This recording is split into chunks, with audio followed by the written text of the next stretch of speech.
Hi guys, I'm Robert Hofmeyer. I'm a wildlife filmmaker. I'm currently in Chobe National Park with my brother-in-law Andy, who's doing the filming. We're here filming lions, but it has been a little bit tricky because the river is so high and the bush is so thick. They've had massive floods this year. Today I want to chat about my filming door here. I actually built it a few years ago, but I recently upgraded it and added this mechanism here that allows me to get the camera down nice and low. Getting low when filming wildlife is almost always a good idea. The perspective is more intimate and it also allows you to see more of the background, which is then more out of focus, so you get more separation between your subject and the background. Getting the camera low becomes even more important when the animals are close to where you're filming. If they're distant, then you get the horizon in either way and the camera is nearly horizontal and you are able, whether it's a little bit higher or low isn't going to make a huge difference. But once they start coming close, if the animal is lower than where the camera is, you have to tilt downwards and then you get more ground in the shot. You lose your horizon and it just doesn't look as good. Here in Chobe, the lions and elephants and even the leopards are very used to vehicles. They often do come very close, so close that I sometimes have to use the macro functionality on this lens, which means they're closer than 3.5 meters from the camera. At that point, it becomes really, really useful to be able to get down to at eye level or even below. In the past, I used to ask Andy to try and drive into any holes or dips we could find just to try and get the camera a little bit lower, but obviously that's not always feasible. Also, I needed to have something that wasn't just a low mount, because quite often we do need to be at least this high to get over and see over the grass. So I designed this so that it can quickly and easily go between a high position and a low position.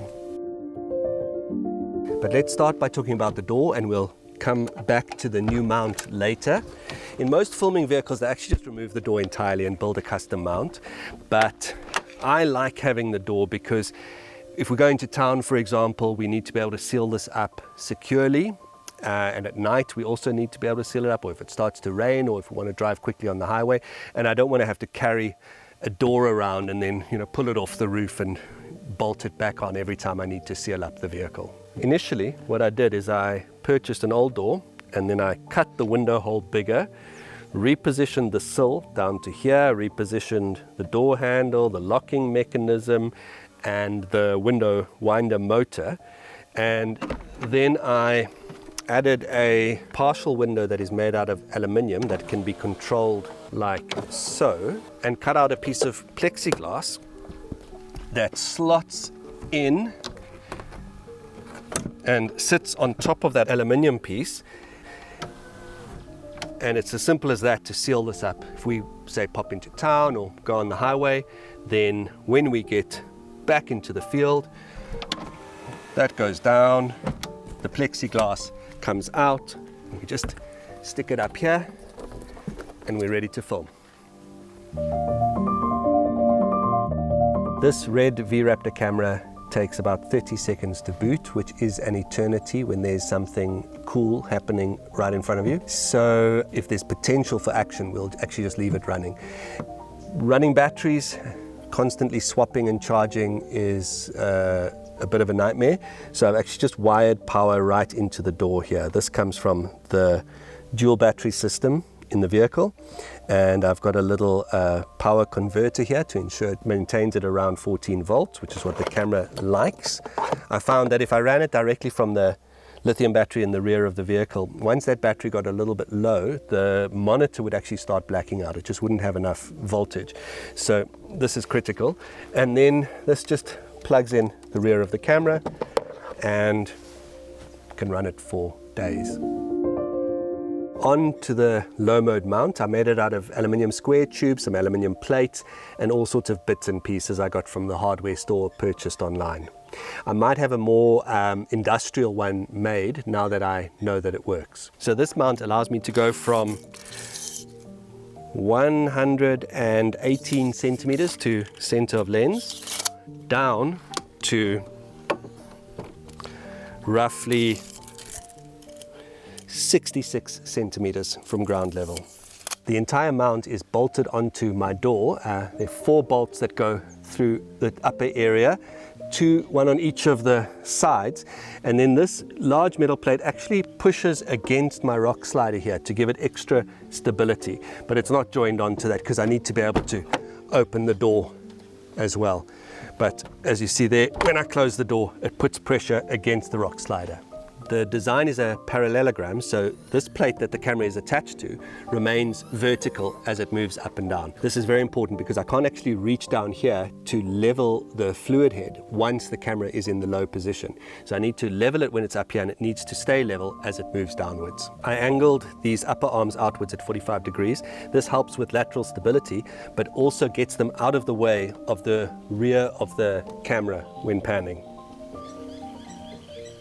I added some gas struts down here to make it easy to move it up and down. And then I also added some strong magnets, so it kind of temporarily locks in place at the top. This is very important because often we'll be filming and we'll just need to reposition slightly. So I'll need to bring up the camera, we reposition, re-level the head, and then lower it back down again. I was a bit concerned that I wouldn't be able to easily reach the focus and zoom controls on the lens. This lens does have a servo unit, and I do have the follow focus controller and the zoom controller for it. So I could control everything from the rear here, but I like to have my hand on the end of the lens and focus directly. And also my fluid head is a little bit lightweight, so it helps to have a hand on the front of the lens for stability. For shorter periods, I find I'm able to just lean out the window and film like this, but if we're waiting for action, I actually kneel down in the footwell and rest my chest on the windowsill, and I can film comfortably.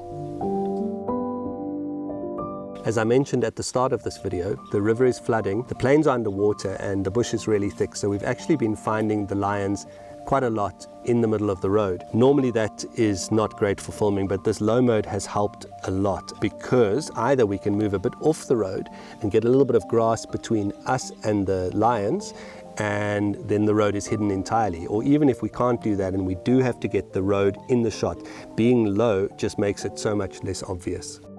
Initially, some of the young lions were quite curious about this thing sticking out the side of the vehicle, but they quickly got used to it. Overall, I am very happy with this new setup. It allows us to get some interesting and unique angles, and I can't wait for the floods to subside so we can get out on the plains and get some low angle action.